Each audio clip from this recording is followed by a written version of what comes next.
Quelles sont tes racines et tes fondations? Mes racines. Euh, c'est un peu compliqué. Alors, loin où je suis originaire, je suis né à Saint-Afrique, qui est dans l'Aveyron.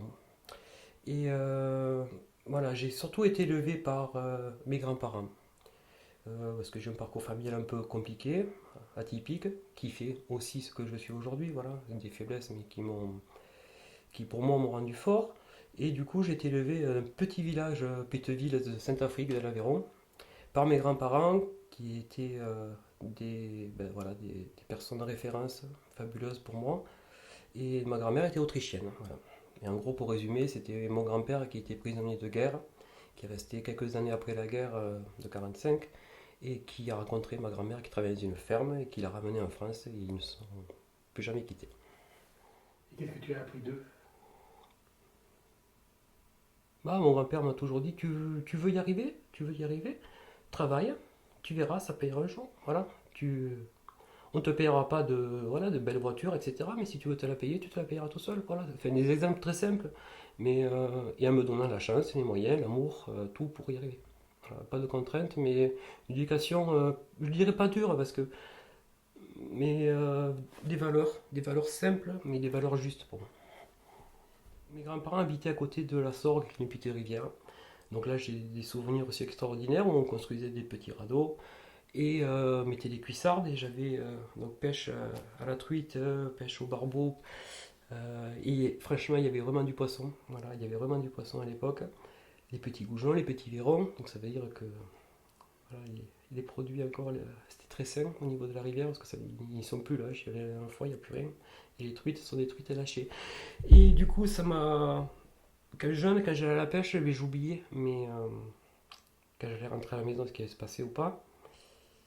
Et je pratique la même chose, c'est-à-dire que ici, quand je vais à la pêche, ben, en fait, j'aime y aller seul, ce qui est d'habitude c'est rare, parce que d'habitude c'est un copain, on va pêcher ce week-end. J'aime prendre un rocher, il n'y a personne, et je peux y rester 4 heures et que ça meurte ou pas, je m'en fous, parce que là je fais le point. Voilà, j'ai besoin de ces moments, et la pêche ça m'apaise, mais quand je reviens, je suis hyper détendu. Et après, si ça mord, tant mieux, si ça mord pas, tant pis, mais j'adore. C'est des moments pour moi où je vais m'isoler. En étant actif, donc moi je trafique, et le temps passe comme ça, et puis, Aveyronais, la mer, j'aime pas trop la mer, la plage, mais j'aime ces moments où il y a des rochers, où il y a de beaux paysages, mais pas mêlés à l'univers plage, serviette, que je déteste. Quand tu parles de tes grands-parents, tu as perdu tes parents de bonne heure? Ouais, alors j'ai perdu, pas mes parents de bonheur, je les ai perdus physiquement parce que ils m'ont eu assez jeune, voilà. Donc je suis fils unique. Et puis ma mère et mon père travaillaient sur Paris, où j'habitais un peu sur mes premières années. Et ma mère, déjà dès 20 ans, était une femme extraordinaire, je pense, mais a sombré un peu dans la dépression. Et le problème, c'est qu'elle s'en est jamais sortie, donc à un moment, elle n'a pas pu m'assumer. Et donc c'est pour ça qu'il y a eu un retour par train chez mes grands-parents, voilà, qui ont géré après tout ça. Et effectivement, après, oui, donc mon père est mort assez jeune aussi. Euh, Avec moi en plus, ce jour-là, je me rappellerai. Euh, et donc un parcours voilà, compliqué parce que quand ça commençait à aller mieux, quand ma mère a commencé à aller mieux, ben, perte de mon père qui était assez jeune. Et puis pas trop de place à l'adolescence, il fallait que je gère ma maman qui n'était pas en situation de se gérer toute seule. Donc ouais, une adolescence où je préfère parler de mes grands-parents parce que là c'était vraiment heureusement voilà, qu'ils étaient là. Ah, qu'est-ce que tu peux me dire de tes grands-parents? Ce que j'appelle moi un modèle. Alors un modèle à plusieurs modèles où ce sont des gens, quand on les côtoie tous les jours pendant des années, qui sont, bon, ils ont été vieux, donc avec une vieillesse aussi qui, bon, à part la fin, c'est un peu dur les maisons de retraite, mais un amour déjà, voilà, quand on voit des gens sur plus de 40 ans de sa vie et qu'on les a vus s'engueuler une seule fois pour une histoire de lunettes chez l'opticien, on nous fait un truc, mais une seule fois, voilà. Et ça c'est choquant parce qu'on n'est pas habitué. Mais voilà, un couple, et même après 70 ans, quand ils se quittaient juste pour aller faire des courses, se faisaient un petit bisou en se disant à tout à l'heure. Voilà. Et ça on se dit, waouh, c'est beau. Et après, voilà, des gens qui ont vécu des choses très dures, la guerre, et qui avaient des valeurs pour moi simples, voilà, mais bien sûr axées sur le travail comme les vieilles générations, mais sur plein de valeurs qui moi encore me touchent. Voilà. Et qu'est-ce que tu as appris d'eux? Bah, mon grand-père m'a toujours dit, tu veux y arriver? Tu veux y arriver? Travaille, tu verras, ça payera un jour. Voilà. On ne te payera pas de belles voitures, etc. Mais si tu veux te la payer, tu te la payeras tout seul. Voilà. Enfin, des exemples très simples. Mais et en me donnant la chance, les moyens, l'amour, tout pour y arriver. Voilà, pas de contraintes, mais une éducation, je dirais pas dure, mais des valeurs simples, mais des valeurs justes pour moi. Qu'est-ce que tu peux malgré tout me dire sur tes parents? J'ai pas envie de. C'est compliqué. Quand on perd un papa jeune, je garde un souvenir, mais en fait, je peux pas parler d'une personne en fait que je n'ai pas bien connue. Voilà. Et une maman qui, c'est désolé, mais c'est dur à dire, mais qui m'a posé beaucoup de problèmes, en fait, de problèmes et qui m'a pas mené l'amour entre guillemets qu'on attend quand on est un enfant. Donc ça restera là, quoi. Voilà, ça, côté familial, compliqué, mais je leur en veux pas. C'est le destin, c'est la vie qui a fait ça, et que moi je suis tombé là-dedans, mais ça m'a renforcé sur plein de choses, et bon, le problème c'est que ça m'a mené une maturité, euh, souvent en décalage avec les jeunes de mon âge, de ma génération, parce qu'on n'avait pas les mêmes soucis, mêmes problématiques. Et voilà, moi des fois je rentrais à la maison et je savais que j'allais pas gérer du facile. Ou vivre du facile, parce qu'à l'époque, je le subissais plus avant de le vivre. Donc, non, du regret que ce soit pas. Mais je me dis, si j'ai vécu avec mes grands-parents, tout ça, tout n'est pas parfait. Je sais que tout le monde a son fardeau et que.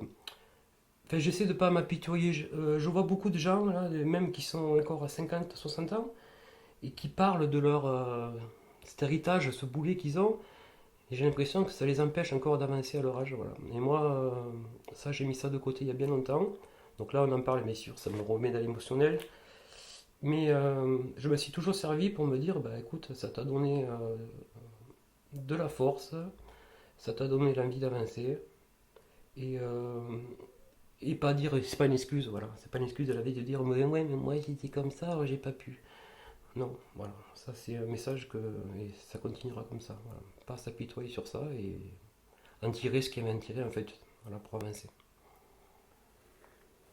Est-ce que ta maman est encore vivante? Non, ma maman est décédée du coup il y a 7 ans maintenant, et de façon assez triste finalement, parce que c'est en prenant son repas seul qu'un morceau de viande voilà, est passé pas du bon côté. Et du coup, voilà. Bon, elle est restée entre la vie et la mort quelque temps, mais au niveau cérébral, c'est trop tard, elle est restée trop de temps pas oxygénée. Mais après, voilà, je me rappelle avoir fait un discours lors de son enterrement avec beaucoup d'amour, mais un soulagement, parce que je crois que enfin, vu la vie qu'elle a menée, 43 ans au moins d'alternance d'hôpitaux psychiatriques, de médicaments, de haut, de bas, et enfin voilà, je trouvais que sa vie n'était pas juste. Et quand elle est partie, j'étais triste, mais j'étais aussi soulagé. Quel enfant tu étais, toi? Hum, discret, timide, chétif, très chétif. Euh, sportif, un peu peut-être hyperactif peut-être, parce que j'arrêtais pas d'enchaîner les activités. Je pense que j'étais facile, pas dans la rébellion, mais en souffrance.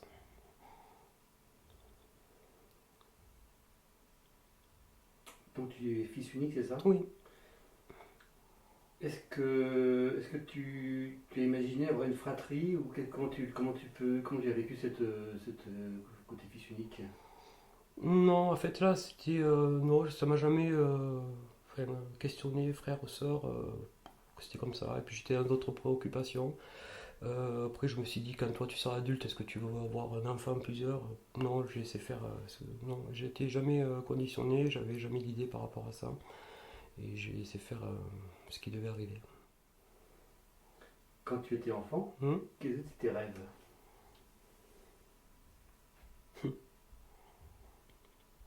Comme je l'ai expliqué tout à l'heure par mes réponses, je crois que je rêvais pas beaucoup. Euh, non, j'ai essayé de survivre, voilà. Donc c'est plus tard que j'ai rêvé. C'est pour ça que je suis resté encore en adolescence, que maintenant je rêve. Voilà, je rêve plein de choses comme un ado, comme un jeune homme qui commence sa vie.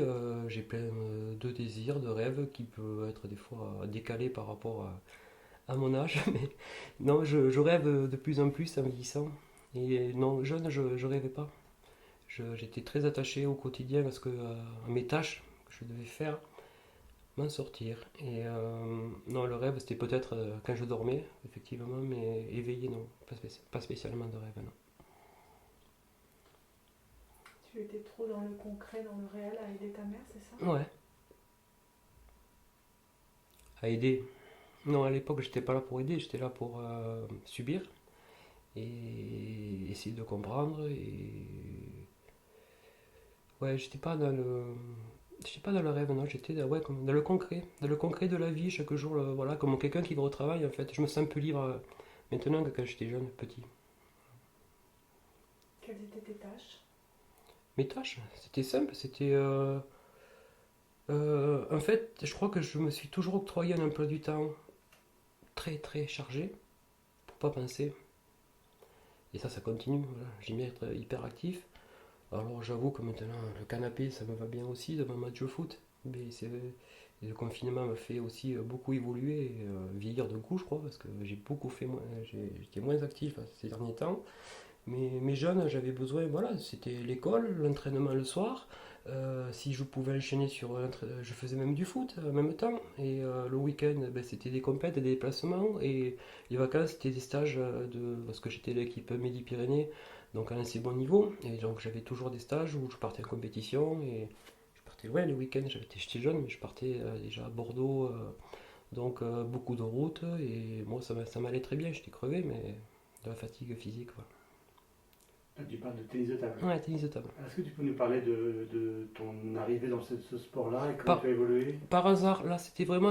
Moi